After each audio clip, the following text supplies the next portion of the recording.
Welcome everyone to another Malware Geek review. Today we are going to be taking a look at Norton by Symantec. This is their latest version, and we are going to be using the Deluxe edition because they have actually changed this to a subscription-based service. If we take a look at their website, they offer Norton Security Deluxe and Premium. They also have just their basic antivirus and the standard version as well, but we're going to be using the Deluxe edition. Kind of gives you some ideas of how it protects you down here and the differences between the two. I don't really like the new names because they seem a little confusing. For the average user, they're probably not going to really look at the difference between the products. They just want to know, is it internet security or is it this or that? But that's an irrelevant side note. Also, as another side note, much like Zone Alarm, Norton now requires a credit card in order for you to obtain a free trial of this product. I think that's kind of intrusive as well as kind of annoying. Their installation process also seems a little bit clunky and unpolished, as it leaves files that it uses for the installation just left over on the computer. It doesn't clean them up or anything like that. It just leaves them. Like, I extracted I downloaded the actual executable for installing this program on the desktop, and then it extracted some of its files to the desktop, did not clean them up afterwards, just left them on the desktop. I had to get rid of them manually. Not a big deal, just seems kind of clunky and unpolished. So if we dive into the product with side notes aside, we can see that this user interface is their new version. We can see the tabs down here. It seems pretty well organized, although I don't like the fact that you're having to click twice to find your additional options here. That might be confusing to a general user, but again, it's based upon preference. I personally don't mind this user interface. It seems pretty well organized. Under the security tab, you have your scans, your live update, your history, and your advanced tab where you can shut different components of the program on and off. You have your identity safe or your identity tab where you have your safe here where you can store passwords, etc. Your ID settings, which basically protects you from malicious websites, scams, and phishing. Statistics, and you have a password generator. And under your performance tab, you have your optimization and your file cleanup and your startup manager and your graphs and stuff. But again, we are going to be focusing on the security of this product, how well it protects you against malware, and so on and so forth. So I'm going to run a live update. I'm going to check the resource usage while it's doing that, just out of curiosity. It does appear that Norton does use quite a bit of RAM. That could be because it's running a live update, was hitting the CPU there pretty hard. Close the user interface. It still seems like it's pretty heavy on the computer in terms of those two processes there. So I would like to see a little bit of an improvement in terms of its resource usage. It does seem to be a little bit heavy on the memory and a little bit heavy on the CPU, at least when it's doing a live update. So I have some malware links here, as usual. Norton is up to date. I just ran the live update. It is active on the system. Its real-time protection is active. So we are going to run some of these malware samples and see how well Norton can do at protecting the machine. This is a clean install, of course, as usual. So let's get started here with the first malicious URL, build.exe. We're going to go ahead and try to run it. Okay. And it looks like it has been caught by Norton. Norton says it's analyzing it, but the file didn't run. Here's another thing I've noticed about Norton's alert system. It seems to be a little bit clunky and delayed, as it appears to have blocked the file, but the notification has not popped up that it actually has blocked the file. So as we can see, the resource usage has gone up since we looked at it last. Okay, and apparently I don't get a notification whether it blocked the file or not. Let me just check to see if it's in memory. It did crash, so I'm assuming it will not be in memory. Nope, I don't see it in memory. But again, our second opinion scanners will let us know more in the future at the end of the test. Here's our next malicious URL. Some random executable.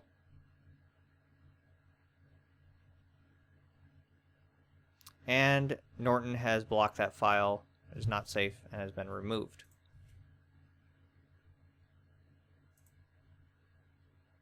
Appears to have been a ransomware file. Yep. That's good. It got rid of that ransomware file. Let's try stub.exe. Okay, that one is dead. So we will not be trying stub.exe today. Let's try this next file. a.exe. Pretty obvious it's malware. Legitimate files are not named a.exe, and it has been blocked by Norton.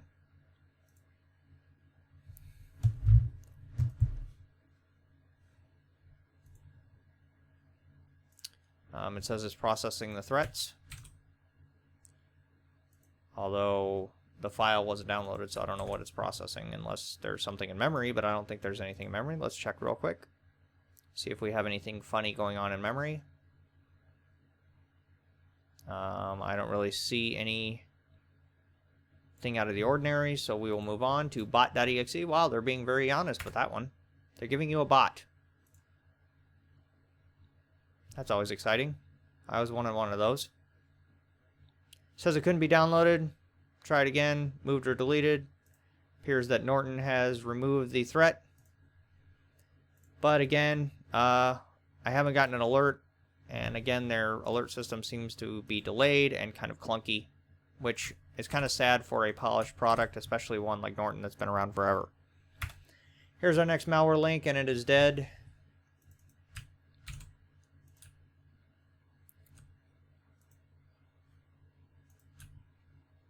Okay, so it is still telling me about a.exe, which was removed like 5 minutes ago. There's bot.exe. Info stealer. Possible. Let me look at the details here. Okay. Activity. It may have blocked that. This appears to be a phishing website. Yeah, this is some kind of phishing website, which Norton didn't catch.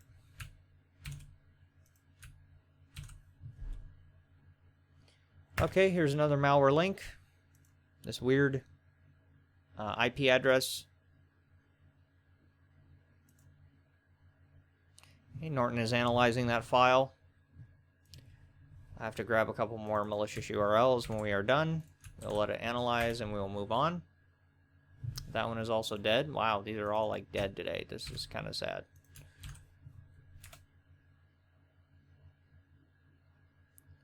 This may be an infected web page, some kind of Chinese website. But it may not be infected now. So I'm going to grab about 4 more malicious URLs and we will continue the test. Okay, so just to show you, it appears that this infected web page may have tried to drop a file on the system, and Norton got rid of it.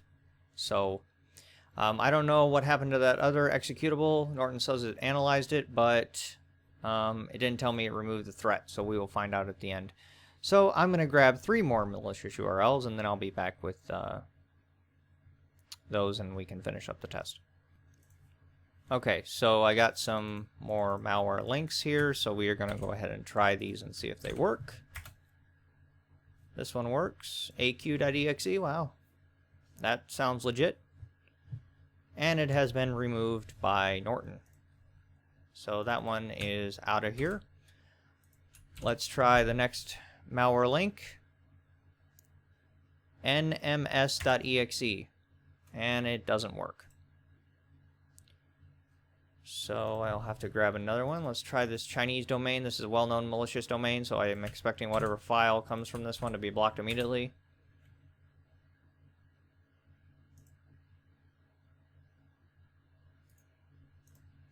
Okay, let's see if we got any funny things going on, because it is starting a scan. I don't know, I didn't tell it to do that. Yeah, I just tried to drop a file on the system, so it got caught. And it was removed by Norton. Fantastic. Let me grab another malicious URL. 1 second. Okay, let's try this one. This is supposed to be some sort of JavaScript Trojan, and there you go, right there. It tried a redirection attack and was blocked by Norton. Yeah, there you go. JavaScript Trojan right there.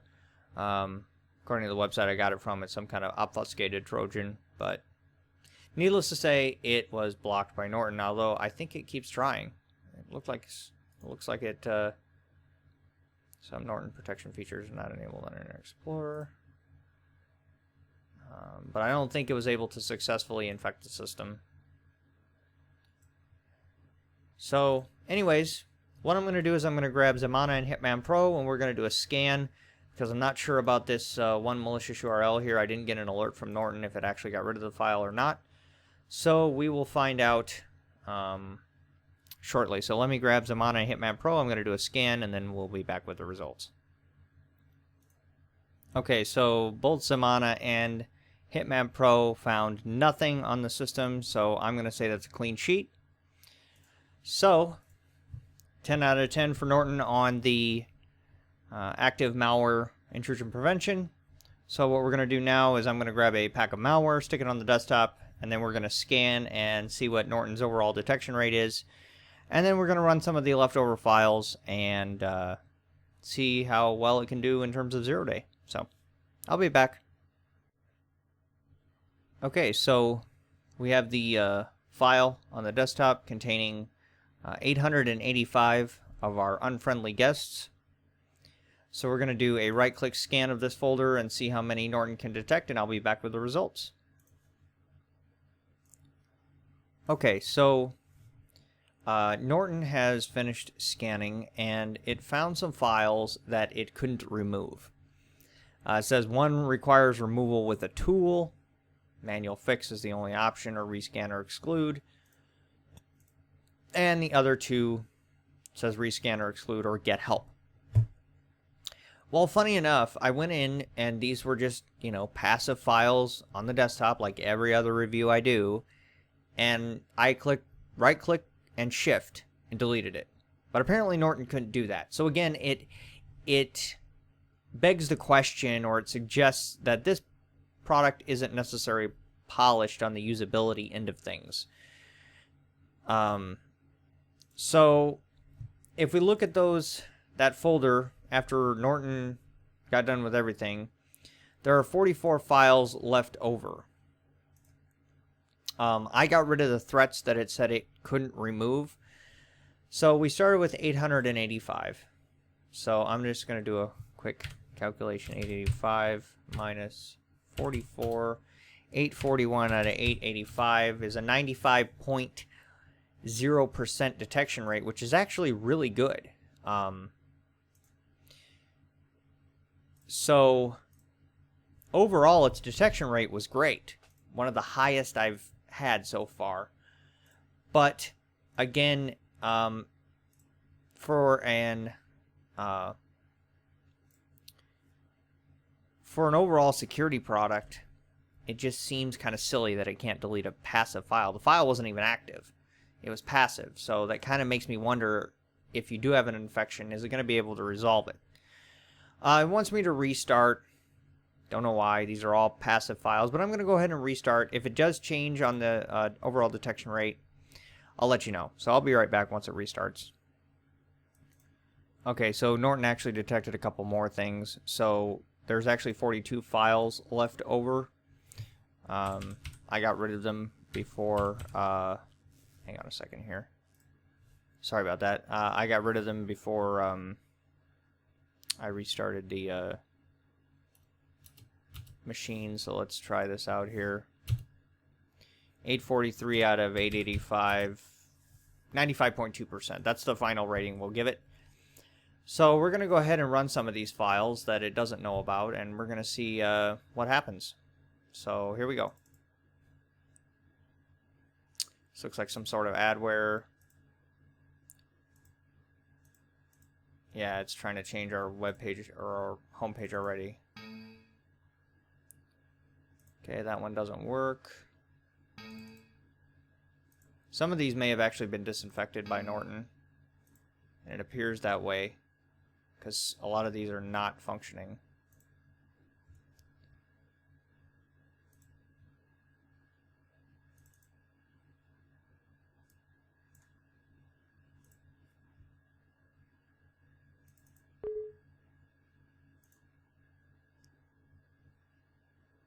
Apollo setup wizard, I'm not going to do that.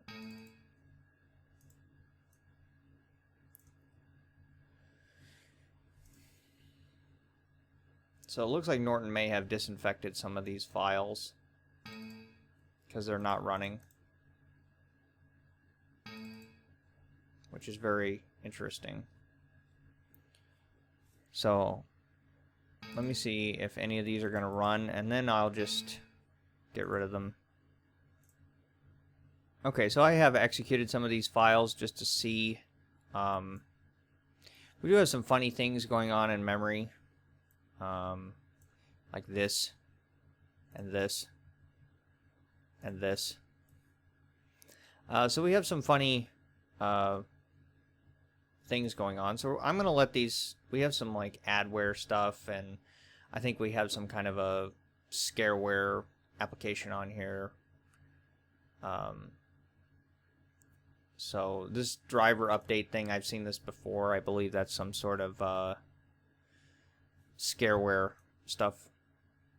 It's not a fake AV, but it's definitely not a program you want on your machine. So anyways, I'm going to go ahead and do a scan with Hitman Pro and Zemana, and then we'll see what we have going on here. So I'll be back. By the way, I forgot to tell you, Norton was active while I was executing those files. I wouldn't just not have Norton active. So it was, the real-time protection was active when I was executing those files. Just want to let you know. So I'll be back. Okay, so I just wanted to show you what's going on here. We have some very annoying adware on here right now, and we're still having things installed. This games manager was just downloaded and being installed. Here's all the real-time protection settings. They're on. They're not detecting any of what's going on in memory. Or so far they're not. We've got this iWins game and this Slim Cleaner Plus, which I've seen before, which is some sort of scareware, sort of fake AV thing. So I'm going to do a scan with Zemana. I cleaned out all those files, and actually I've already started the scan with Zemana. I forgot to. Duh. So the scan with Zemana is already going. It's already found one item, suspicious browser setting. So I'm going to let it scan, and I'll do a scan with Hitman Pro, and we'll see what we have going on. But we definitely have some stuff in memory. So we'll find out here in just a minute what's actually going on. So I'll be back. Okay, so Hitman Pro and Zemana finished scanning. We have a rather large amount of stuff here. We have a browser setting that was changed, an adware infection, also the same one found by Hitman Pro. We have some scareware, which I knew all of this stuff, this and this specifically, are fake scareware type software. Potentially unwanted program, this thing, files associated with the Slim Cleaner type of thing. Fake optimizer. So it's basically just one big infection, essentially, or one big, you know, bunch of files associated with one particular known scareware file or potentially unwanted program. We have some registry keys here found by Hitman Pro for the iWin toolbar, so that's adware type stuff. This is adware related, most likely. So my final conclusion on Norton, I really have mixed feelings about this product. I really, really do. One part of me says, well, it did really well in terms of overall detection rate. But the other part of me is really torn because the overall usability of Norton, its resource usage, its clunkiness in terms of its usability is very annoying. I will admit that it annoyed me a lot when I was doing this test because I'm just like, I mean, it can't even delete a passive file on the desktop. It seems very clunky and unpolished on the back end. And then its overall detection in terms of adware. And some people are going to say, well, yeah, adware is not really a big deal. Well, sometimes it can be. Adware can be very annoying. I classify adware as malware because it's just, most of the time, it's something you don't want. And 9 times out of 10, it's installed in the background as a bundled type of software crap that you don't necessarily want. So I have very mixed feelings. I mean, everybody can make their own decision. I'm going to say there are better options out there. I've seen better performance out of free options, to be honest with you. And they're not clunky, and they're polished, and, you know. So, I don't know. I personally don't really care for this version of Norton. But, again, it had a very high detection rate. It did. One of the highest I've seen out of any of the products I've tested so far. But its clunkiness and the fact that it let some things through that I really think it should have, you know, caught. At least if something's trying to change the browser settings. I mean, come on. I think that should have been caught. But, again, everybody can make their own decision, but I'm going to say there are better options out there. So, I hope you guys enjoyed this review. If you did, please like and subscribe. Share this with your family and friends, and let me know what you think in the comments. So, I'll talk to you later.